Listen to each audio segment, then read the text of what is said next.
kehidupan negara yang baik, di samping menjunjung sistem bernegara, nilai-nilai demokrasi, juga the rule of law. Patuh dan menjalankan konstitusi sebenarnya bagian dari the rule of law dalam arti yang luas. Kemudian Pak Nuh menggarisbawahi setiap yang kita lakukan, ITS utamanya, harus membawa manfaat, bring benefit to our country, to our people. Dan Pak Nuh juga menggarisbawahi bagaimana membuat yang seolah-olah tidak mungkin menjadi mungkin. Make the impossible possible. Dulu waktu saya merintis solusi damai untuk Aceh, banyak orang yang tidak percaya, Anda mungkin. Sejarah membuktikan Aceh, konflik Aceh yang telah berlangsung 30 tahun bisa kita selesaikan secara damai, adil, dan bermartabat.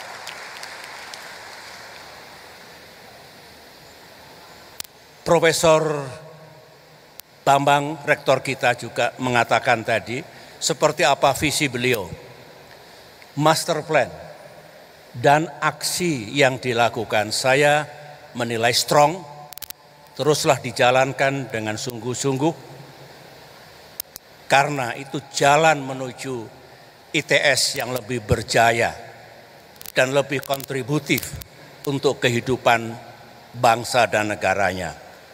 Saya sangat senang ada semboyan, ada doktrin ITS, tidak boleh ada mahasiswa DO gagal lantaran ada kesulitan ekonomi.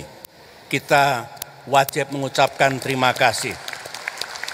Ingat, membangun human capital untuk masa depan kita, no one left behind. Kalau ada masalah ekonomi, mari kita carikan dengan baik. Saya punya keyakinan, selalu ada solusinya, masalah apapun. Oleh karena itu, mendengarkan dua tokoh kunci ITS, Ketua Majelis Wali Amanat dan Rektor tadi, saya makin optimis bahwa ITS yang kita cintai dan banggakan benar-benar menjadi universitas yang unggul, maju, dan ikut mempersiapkan sumber daya manusia untuk membawa Indonesia kita menuju negara maju di abad 21 ini.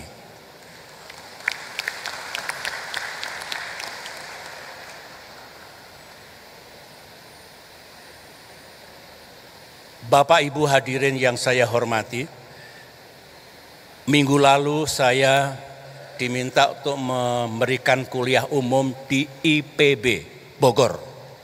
Saya bicara tentang ekonomi masa depan. S3 saya di bidang ekonomi dari IPB.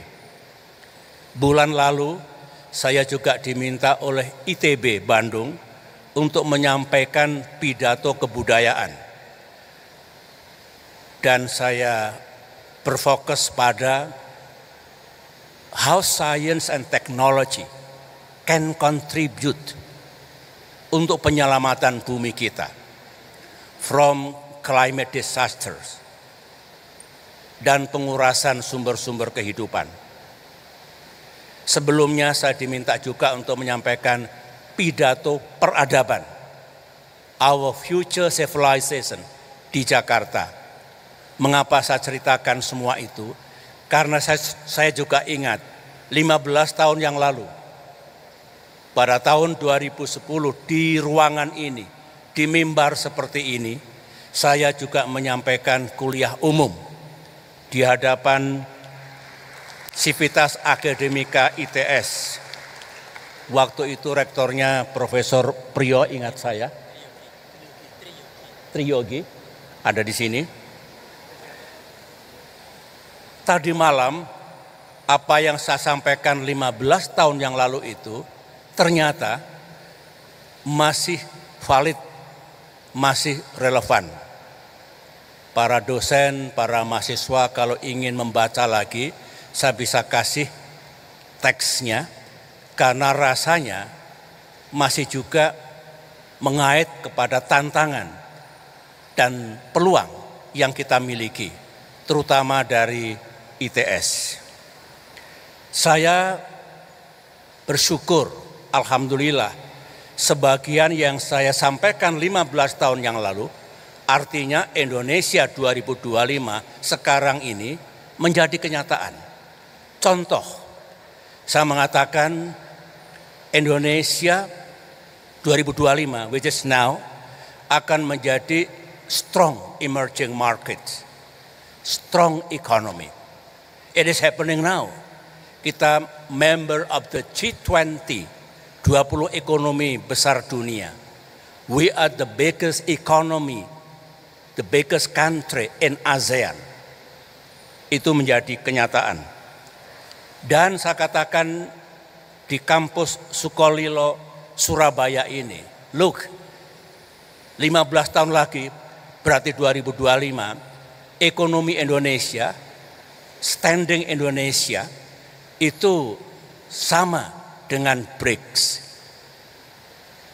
Presiden Prabowo telah membawa Indonesia masuk BRICS sebagaimana yang saya perkirakan terjadi tahun 2025 ini.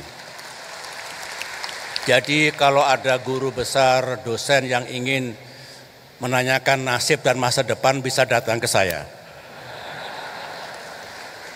Bukan klinik, tetapi pemikiran yang scientific, rasional. I know futurologi. I know membaca tren. I know bagaimana visi yang bisa terjadi. Sehingga alhamdulillah sekali lagi itu menjadi kenyataan. Barangkali juga tuah dari kampus ITS yang kita cintai ini. Tugas saya saat ini menyampaikan orasi ilmiah. Disampaikan tadi oleh Pak Nuh dan Pak Rektor. Sempat tanya Pak SBY, nanti Bapak pakai PowerPoint tidak? Saya bilang, wah, saya sudah lama tidak pakai PowerPoint. Saya ini sekarang seniman. Dunia saya melukis, bermain musik, membuat puisi, dan mempersiapkan novel. Sambil membina olahraga. Begitu. Kemudian saya lebih merdeka sekarang berbicara karena tidak lagi diikat oleh protokoler, tatanan yang kadang-kadang membuat seseorang terbelenggu. I am free now as an artist, sebagai seniman, sehingga Pak Rektor, saya tidak akan menyampaikan orasi ini secara atau terlalu akademis. Biarkan ini sebuah conversation. Biar mengalir begitu saja. Yang penting ada dialog di antara kita. Conversation between us. Kita sama-sama mencintai negeri ini. Di sini sama-sama merah putih. Baik kalau kita memikirkan Indonesia ke depan seperti apa.